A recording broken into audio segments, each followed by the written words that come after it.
We are armed to the teeth, aren't we, Ben? Yeah, we've both got guns today.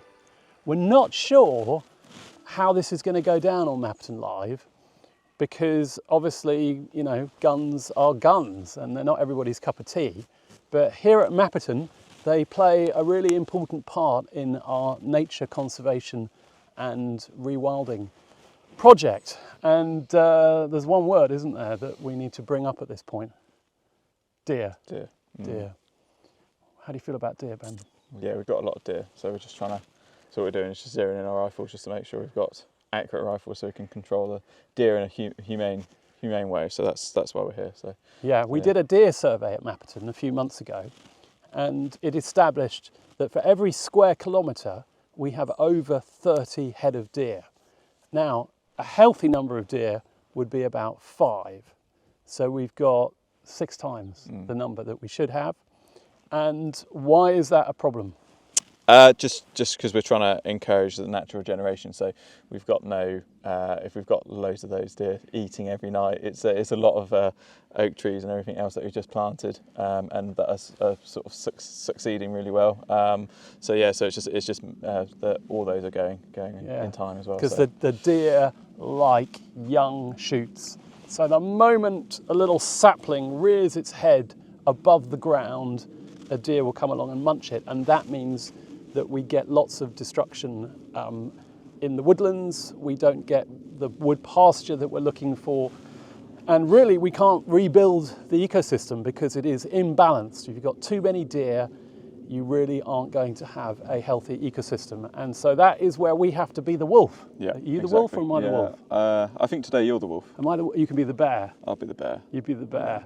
Because we've got no large natural predators of the deer, so that has to be us, and that is why we've got our rifles.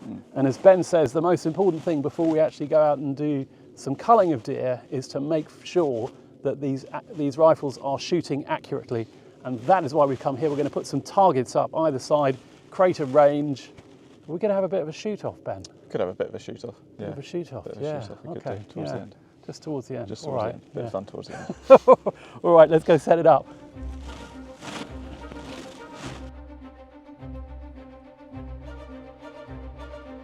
Ben, guess what I got? I've got a proper, big targets for zeroing. Yeah. And then I've got some exploding targets. Yeah. Which I thought once we'd sighted ourselves in, we could check it's all working with a couple of these. A couple of those, that'd be fun. Yeah, that'd be fun. Never used them before. That'll scare the deer away.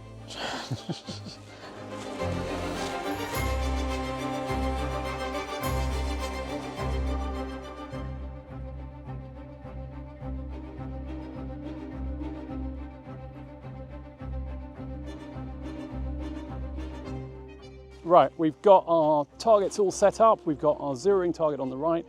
We've got these rather crazy little exploding targets to the left, and we're going to sight the rifles at 100 yards because that's the typical range that we'd be shooting deer here at Mapperton. We've got to make sure that we are doing this safely, which of course we are. We've got our ear defenders, and obviously we're shooting down into a bank here. There's absolutely nobody around. We're on private land, and we are going to be shooting from up on the track above there, and we're going to measure out 100 yards from here. So I shall start walking. 1, 2, 3.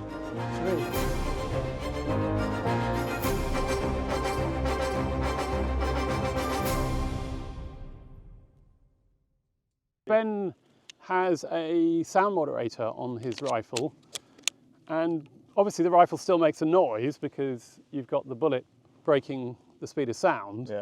But what does the moderator do, Ben? It's not like James Bond. It's not like a little FUD. It's nothing like that at all. So there's still going to be a sound. It's letting the gases escape slowly rather than everything just coming straight out the end of the barrel. So it's just so inside the sound moderator there's different baffles, so it's different chambers, and it just slows the sound of. And obviously the deer, when they hear that sound, they're not hearing it from the rifle as much as they're hearing the breaking of the sound barrier, which I understand disorients them. They don't know where it's coming from. Yeah, Is that true? It's a little bit like that, but Yeah. What they say and what happens in real life is never the same. It's always different. Anyway, it's going to be less of a bang.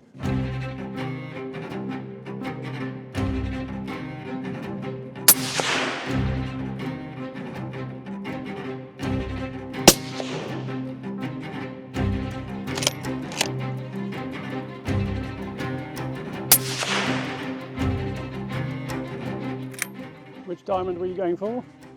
Top left. One on the square, two are low. Oh, you can see them through your sight, can you? Yeah. Okay, top left. Okay, I'll go for bottom right then.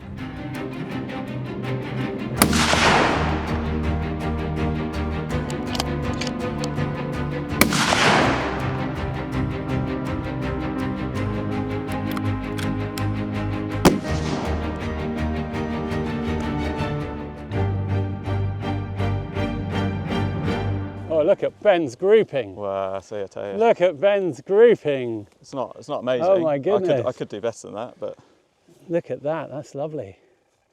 Yeah, fabulous. it's in that. You're absolutely in the zone, aren't you? In the zone there, isn't it? So You can. I suspect my third shot's gone. I think under. by looking at it, and you can sort of see from past this as well. This is definitely you. That's So- true. Look at, I mean, yeah, on the we don't golf need course, pigs. on the golf course, you have to replace your divots. That's true. we don't need pigs to do any rootling here anymore, do we? Just Ben? let Luke at loose on the Well, rewild. and I'm probably You're three to 4 inches. So you'll probably below. need to do good 4 clicks up, I imagine. There's a little bit of wind today as well. Chris, there's a camera here. We could have taken out the camera. Hang on, you were using the wind as an excuse. There we go. Don't turn the conversation into the camera. Ben picked up on that very subtle point. Yeah.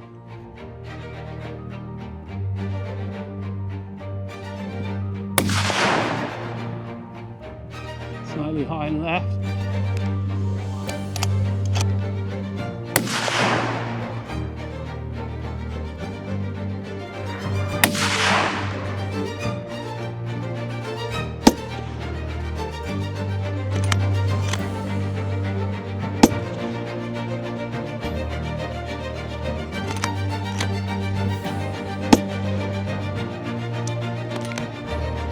Let's go see how we've done. With target shooting, it's not really the score that you get on the card, it's the grouping of the shots. And I have to say, Yeah, that's pretty good. that is pretty decent, isn't it? It's nearly going into that sort of 3-leaf clover pattern that you're looking for, isn't it? But it's sort of a little. I knew that I pulled the last one, which was a bit annoying.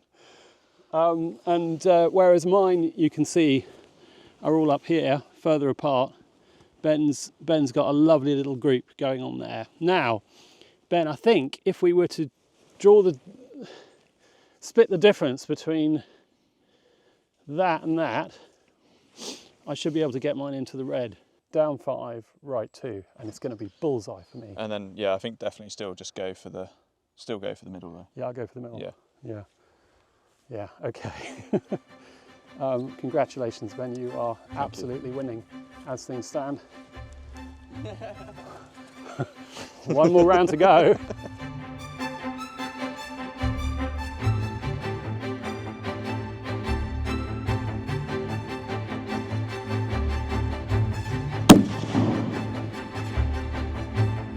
Still up a bit.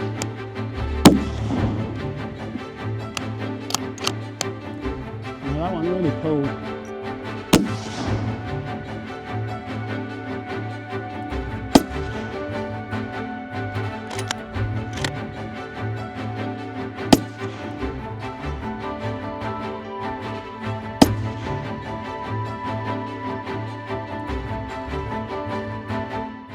Ben, once again, is showing me up with his fabulous grouping.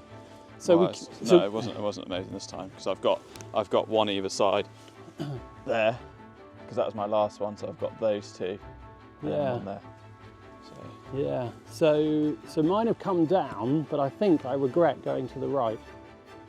So if we assume that's more the group and that was the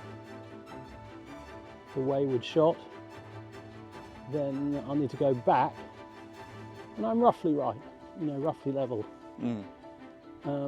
I think we do one more lot of 3 on the target. You can have the top right. Yeah. I'll have the bottom right. And then we've got 3 of these each. Yeah? Yeah. And this is the competition. I didn't tell Ben, but none of it counts until now, because we had to sight our rifles in, didn't we? So what do we say, Ben? You get if you hit the red, you get a point. You hit the white, you get 2. Yeah, can do. How does that sound? Yeah. Okay. That's the target bit. 3 shots each. 3 shots each. And then we get 3 shots on there. And you get a point for each one. Most points wins.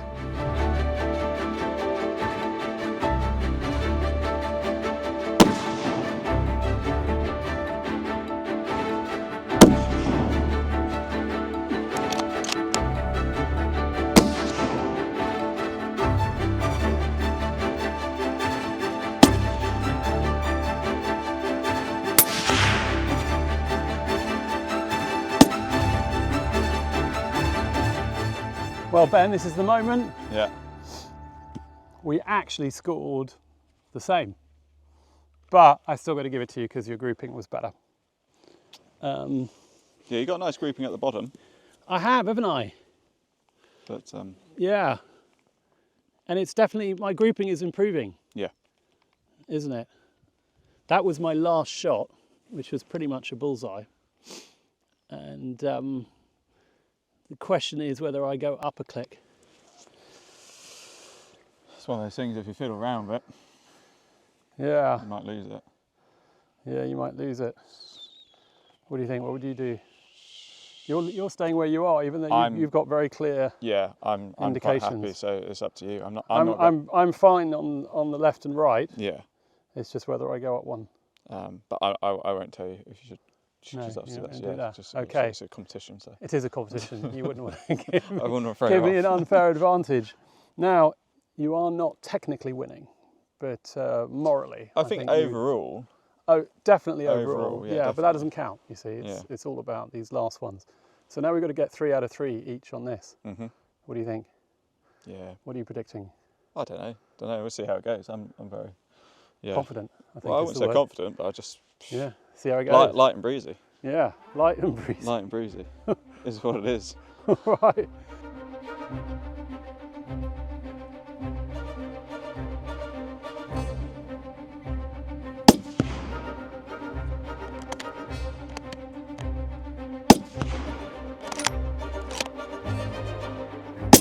Oh. You might still have hit it. No, I pulled that. I can see where I went on the board. I was just high. Well, that was still pretty impressive. But if I manage to get 3, victory is still possible.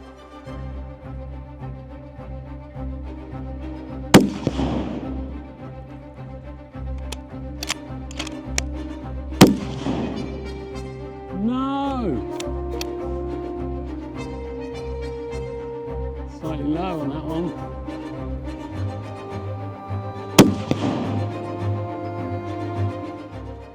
That is a draw. I'm happy with a draw. Ben, Well done. but I have to say, he actually thrashed me. His grouping was way better. And it was pure luck that I got that last one.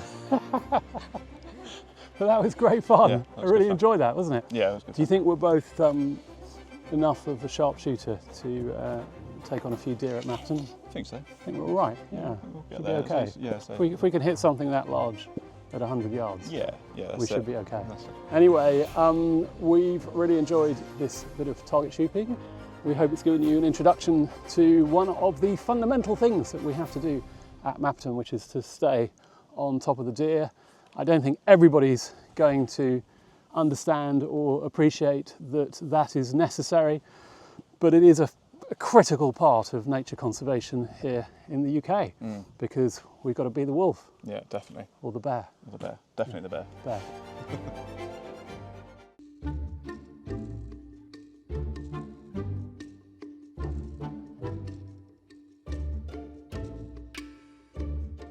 We're just sat in the park field in front of the house and we're kind of watching the cattle, but we've actually got a job to do. And the job is a really important one for Mapperton Wildlands, which is to support our native owls. And the way we do that is Large wildlife nesting boxes. nesting boxes. Nesting boxes. Exactly. So you've been building boxes. With the volunteers, yeah, they've been very helpful making the boxes, painting them, everything else, making sure they're still waterproof. And we've already put up a few already, so this is just the last one that we need to put up. This is the last one. Yeah, so I thought I'd say It's worth just giving a shout out to our wonderful volunteers who come to Mapperton and help on Mapperton Wildlands. So Ben, we got to choose a tree. Yeah, for the next one. What are we looking for in a tree for an owl box? Bit of a mixture, anything. We just almost need to make sure it's all, you know, it's a nice sort of established tree. We can't put anything quite young, so obviously it's not going to be. And we want to try and make sure that it's you know, the actual trunk of the tree is very straight as well, because we want to keep that barn owl box level rather than at an angle. So so we're just trying. It's trying to look for a perfect tree. We want it to obviously be a bit sheltered from all the wind, weather, all the elements as well. So probably on the sort of north side. Yeah, northeast side. Yeah, and then we it's like that sort of perfect. You want a bit of sunlight and and then bit of everything really. Bit of everything, and it's like choosing a location for your house, isn't it? Yeah, exactly. Yeah. Or your caravan, or your tent. Your tent. Yeah.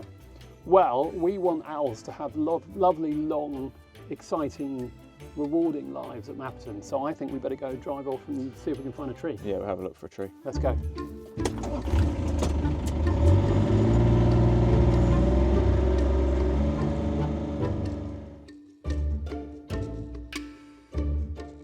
There's a nice beach there, but This was. what we probably have to do is just take that little limb off, just to lift it up a little bit higher, or leave the limb but just get the box in the middle there, so where the sort of the crook is. So this is a contender. This beach is a contender. This is a contender. Yeah. Obviously, it's in the middle of the field, so it's quite visible. Quite visible. Open to the elements a little bit, but we get prevailing wind over from that direction. So yeah. So we'd have to mount on the other side. All right, let's keep going.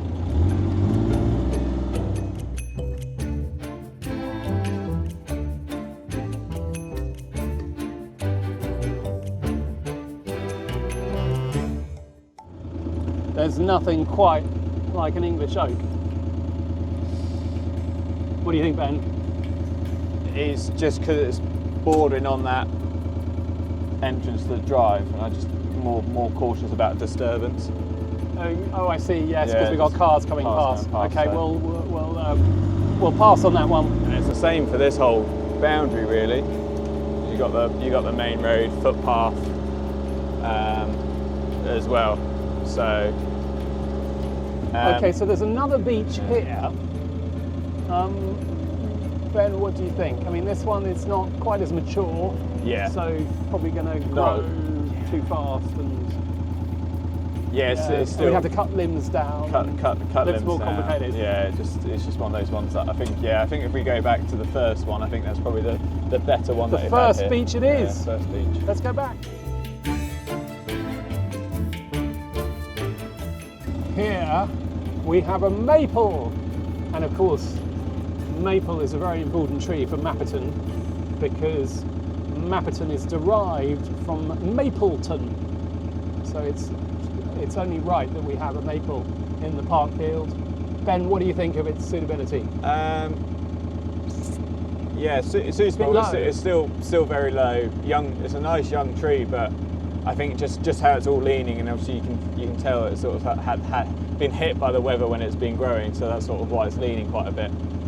So I think that'll just be a bit of a bigger job, just to try and get the barn owl box nice and straight and at a right angle. So I think we might have to pass on this one. Too tricky. Passing on the maple.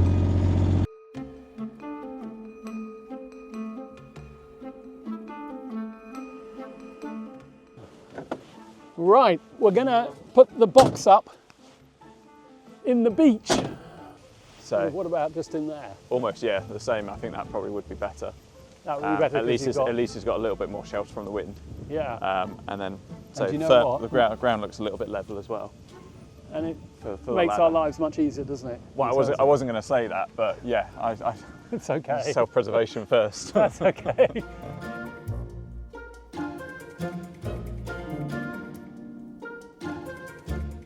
So yeah, so we might need to get a strap, because obviously once you get it in place, you need to obviously hold it there. So what we might do is see if we can chuck a strap over the branch. Okay. Then almost like hoik up, pull up the barn out box. Do we have a strap? We've got a strap in there. Okay. So Okay. try and hoik it up and lift it up, and then someone can be holding it while, because This is really, really light. Oh my goodness. What, we've got to lift that? Yeah. So it's been. What do you make it out of? Lead? I don't need lead boxes. It's all the screws that's holding it together. Is it? Yeah. Well, it's obviously designed to last centuries. Okay. Right, let's get it in position.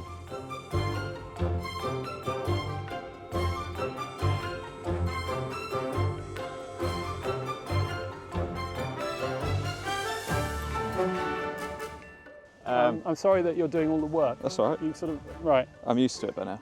What? No. He's got no filter. No filter. If you pass the loppers, there's a pair of loppers in the back of the mule.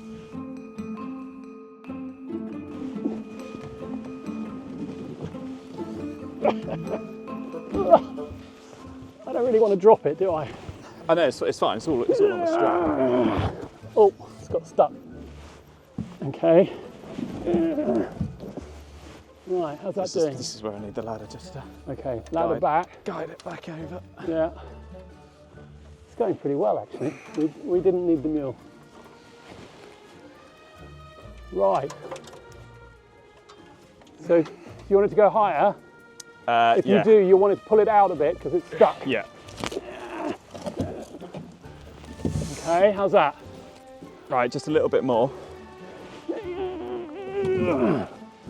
Right, okay. That's perfect there. Is that good? Yeah, that's perfect there. Wow. So I just need Look to. at that. So now I've got to just. So if you might just need to. If I just tie this off. Yeah. On here. I use one of my sailing knots. Well, just put a hitch in there, like that. I think we're good. Right, this was all much more straightforward than I thought. That's pretty good there. But there's quite a gap, do you see what I mean? Yeah, so we've got the batten at the top, which I'll drill into. And the bottom one just sits the other there. one's just sort of, it's just because Okay. those screws are probably Oh, I see. is a coach bolt that long. Okay. So it's going to be. That's going to be fine then. It's going to be fine. Yeah. Yeah. Okay. Excellent. Right. Screwing. What do you need? Just the Drill. Yeah, the drill. I've already got a bolt in there now already. I put one in there at the start just so. Okay. Because sometimes they're a bit difficult to. Am I giving it a go? You can give it a go. Do I need a screw? No, there's already one up there. There's one up there. Yeah, there's already one up there. Right. So what you need to do is just because it's missed. I'll stand on the ladder. It's just missed. So you need to you'll need to take it out. Where is it?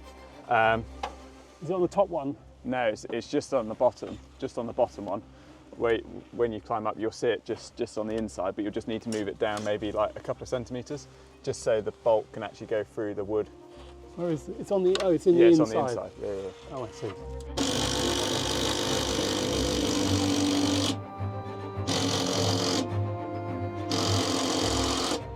Give it a good shake, see if it's. Yeah.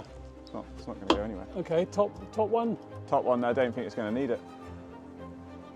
We can either put some more screws in the top, but I think how it looks, how flush it is. You can't. It's not going to survive on one screw. Because it's butted up against there.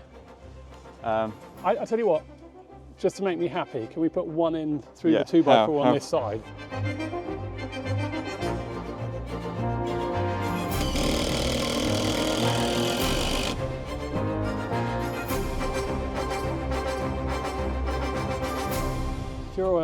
an owl looking for a home, you really couldn't do better.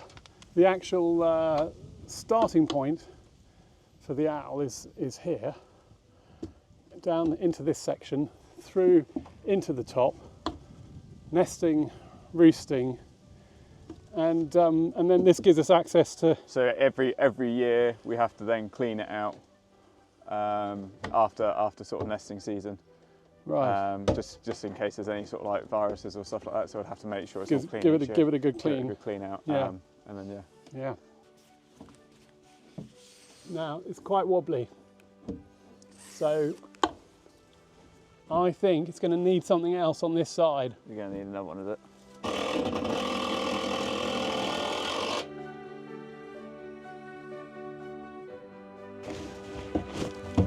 Right. If you pull over the top. Yeah. Watch out. Look at that. Solid. It's another job well done at Mapperton.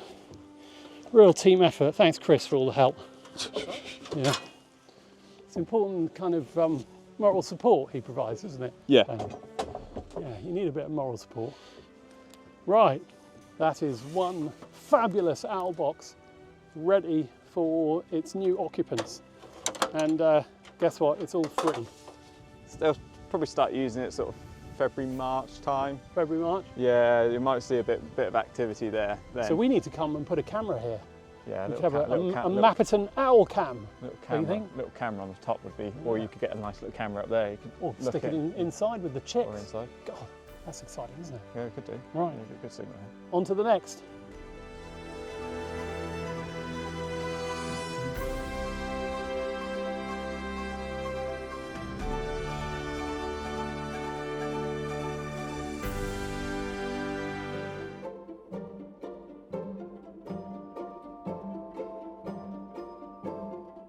So Julie and I have come all the way up to Birmingham, which is Yes. about 3 hours from Dorset, and we're here for the Farm Business Innovation where you can see the sign Expo.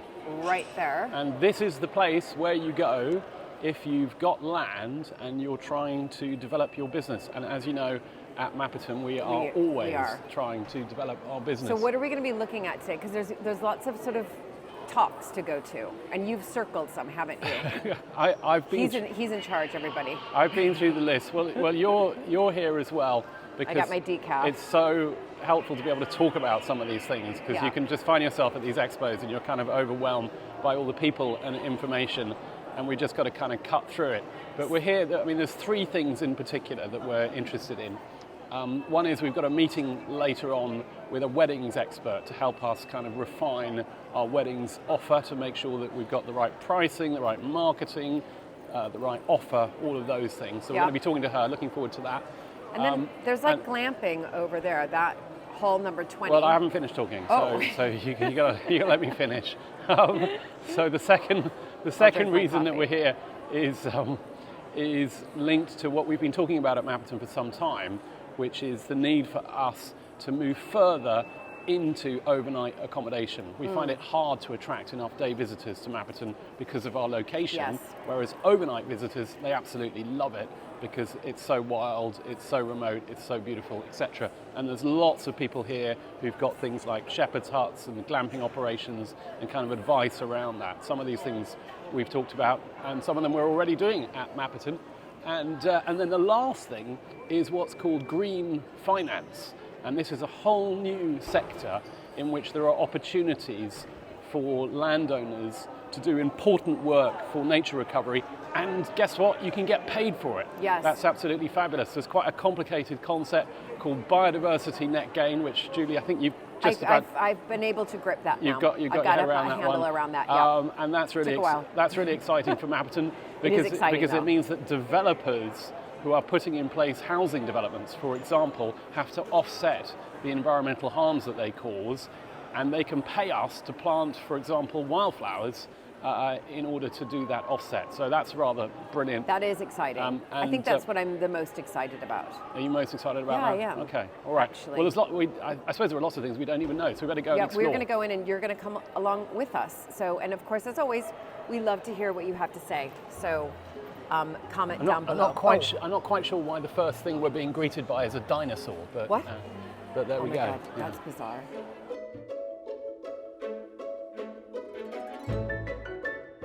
Everybody, I am really excited about this stall here. So I'm with Grace, and it's called Wild with Consent. And we at Mapperton are interested in looking at doing something around camping, but this is taking it to the next level. Tell me a little bit about your concept, which sounds so cool. Thanks, yeah. So it's a platform of wild camping sites, and they're all private and off-grid, so you get the whole space to yourself every time you book with us. And it's really about helping people reconnect with nature and kind of getting back into the wild. And I think what you're doing at Mapperton sounds amazing with the rewilding stuff. Yeah. I think that's something that I really want to bring to the fore of what we're doing for our guests. It's so important to help people access those kind of spaces, but in a responsible way and really low impact. So it doesn't have a negative effect on the rewilding that is happening. Exactly, and I was noticing just like a couple of the photos here, like this one in particular looks amazing. So somebody comes up with, this is a very swanky Land Rover. Yes. They've opened up the tent on top, and then they're just basically, they're making a fire, they put out their chairs there. And so how do they find this? They go to your website, they do like if we were to do it at Mapperton, it'd be like something like my 3 words or... so on the website we have a general location so people can see roughly where they're going. Okay. And then we only give the what 3 words out after somebody's booked. So Right. we keep Okay. that location I see. very private. Okay, fantastic. Sorry, Yeah. what 3 words? Yeah. Not, they're my 3 words, but what 3 words? Well, this is really cool, Luke. I think this is something we should think about. We should definitely do it. Great. We'd love you to come and see us. Yeah. It'd be brilliant. I'd love to come and see you. Yeah, really, really cool. So thank you so much, and Lovely I'm sure to we'll meet be in you. touch. Lovely to meet you. This definition I give in the top left-hand corner, this is the shortest definition I can give you. Large-scale restoration of ecosystems to the point where nature is allowed to take care of itself. It is a form of conservation. It is a very specific form of conservation because it focuses on scale. And by large scale in this country, I mean probably only 100 hectares or more, which is very small in global rewilding terms. But at that sort of scale, one could have a viable rewilding unit with large herbivores, proxy herbivores, rare breed cattle, etc., at small numbers. It was really exciting when I discovered that Alistair was going to be in Birmingham giving a talk. Alistair Driver is from Rewilding Britain. In fact, you are a driving force behind rewilding in this country, and you've been a friend of Mapperton for some years. And Alistair, it's brilliant to see you here. Why are you here? Great to bump into you. Well, I'm actually here to present about nature tourism and rewilding and how the Exactly two can what we're doing. blend, Trying to do.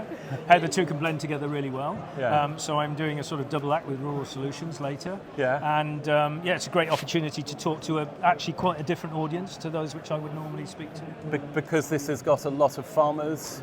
Well, in it, no, or? I mean I'm regularly talking to farmers and landowners, but there'll also be people in the trade. I'd imagine here. I mean, there's loads of trade stands all around the place, so I would never normally encounter those kind of people. So it's just hopefully pitching ideas for how you can integrate large-scale nature recovery with socio-economic success. Now, Alistair came to Mapperton a few years ago when we were at the start of the Mapperton Wildlands project, and you were incredibly generous in your description of Mapperton as one of the more stunning locations for rewilding in the country. Is that still the case? Because so many places now are embarking on rewilding projects. We must have a lot more competition. Yeah, I wasn't making it up just to keep you happy. That's all right as well. I've had the privilege. I've just totted it up actually. I've now visited 184,000 hectares of England and Wales in the last 8 years since I've been doing this job. And that's over 1% of the country that I've advised on. And so I've had the privilege of seeing a lot of amazing sites. And what your site has got, which puts it right up in the top half dozen in this category, is incredible landscape beauty. You are in Dorset, one of the most nature-rich counties in the country anyway. And then you have this stunning hilltop views across amazing woodlands to the sea. Yeah. So, that puts it right up there in terms of natural beauty. Top Great. 6, I'll take that. Well, top 6 is not bad. We have lost some of our animals. I don't know if you've heard, but Woody and Twiggy Our beavers. are internationally renowned beavers. Yes. Managed to escape for the second time. Have you retrieved them yet? No, they're off in the gone. watercourse. Some people might think of that as a success, actually. Yeah, well, I mean, let's face it, there are lots of beavers out there in the countryside now. There are at least 9 populations of wild beaver in England and Wales. So I think they're probably finding friends somewhere. Now we're here. One of the reasons we're here is because Julie and I are thinking really hard about this question of accommodation linked to rewilding. And I know that's one of the things you're going to be talking about. What are your kind of tips for a place like Mapperton that's thinking about trying to bring people in to stay? Because we're such a long way from any cities, we need people to come and stay the night. And in order to support this long term, we've got to be generating enough income to support all of the costs. Yeah, well, that it is a disadvantage to you that you're a long way from big settlements. Yeah. But your advantage is that you have this stunning, natural, semi-natural landscape. So you've got a head start there, but that does mean you've got to then focus on, right, who are our target audiences likely to be? And, it depends where you are in the country for that, but in your situation, probably you would want to go more towards the higher end of the market because people are going to have to come a long way. Yeah. But then when they get there, they're going to have to they're going to get a really special offer. Yeah. So trying to find a way to make that work economically is important. There are other sites that I deal with much nearer to big conurbations where you can be much more relaxed about that, and for example, because you got more volume. Yeah, you got more volume. You've got more likelihood of attracting people in because it's easy to get to. Yeah. So they're more likely to come for a few hours for a guided walk or a weekend cottage. So it does depend where you are and specifically what kind of offer you've got. The other thing is, of course, that you did have beavers. Yeah. I hope once again you will have beavers. They're coming because back. They are having these charismatic species that we once had in the countryside is a brilliant way of engaging people. Yeah. People love to see them. I mean, I'm a private advisor at Broughton Sanctuary in Yorkshire. We planted over 300,000 trees there, which was a really big deal, and we were very excited about it. But the moment we got 3 Iron Age pigs into one trial area, the trees were history. Nobody was interested in that. They just wanted to come and see the Iron Age pigs, which actually look just like wild boar. Yeah. So they're fantastic. They are amazing. Yeah. Well, we're embracing this, of course, good. And we've just actually had Derek Gow to stay, and we've been talking. Oh, he's a charismatic species in his own right. He is his own charismatic species, and we've been talking about storks. Excellent. And we think that Mapperton is going to be a very suitable location for an aviary and to get a white stork population going in the southwest. You'd support that? Yeah, I would, because not only is it contributing in a small way to biodiversity recovery per se, it generates people engagement. Exactly. And we have become so detached from nature over the years that we have to find every possible way of drawing people back out to understand it, appreciate it, and therefore value it. Yeah. That is so important. And I think we talk about beavers being a charismatic species. White stork are absolutely in the same category, aren't they? Yeah, you should across see the world. Across the world, stork people, legendary. Alistair, last question, but a really important one. I mean, how well is the rewilding movement doing in the UK? We all hear about this requirement to set aside 30% of the land area for nature by 2030. I believe at last count, depending who you talk to, it's either about 8% or 4%. There's a long way to go. There's only 6 years. Yeah. Are we going to get there? Well, realistically, no, we're not going to get there by 2030. The figure is around 7 or 8%. I'm happy with that figure. I'm involved in government discussions on what the baseline is. 7 or 8% is about right. It's obviously a long way to go to 30%. In terms of rewilding, in England and Wales, it's about 1% of the country. We have aspirations at Rewilding Britain to achieve 30%. But what's important is that we maintain that challenging ambition, because if we just fiddle around with very achievable targets, we're not going to make significant progress. Now, how's it going? Well, it's creeping in the right direction. Yeah. Rewilding Britain now has 1,000 network members, which is fantastic. Very, very pleased about that. Those are network members who own land. But you know, we need to be talking 10,000s. Yeah. You know, Yeah. tens of thousands, and we will get there, but we need to get there quicker than we're currently doing. That's the challenge. Well, part of why we're here today and why Alistair is talking to us is to get the word out. So if you want to learn more about rewilding at Mapperton, you must go to our mappertonwildlands.com channel and website, and you must come and see us. And of course, we have lots of rewilding content on this channel as well. And hopefully that will soon include a new dedicated channel, which we're quite excited about. Alistair, thank you so much. Thank you. Good luck with your talk. We're going to come and cheer you on. Thank and you. ask a really hard question. Thank you. Cheers.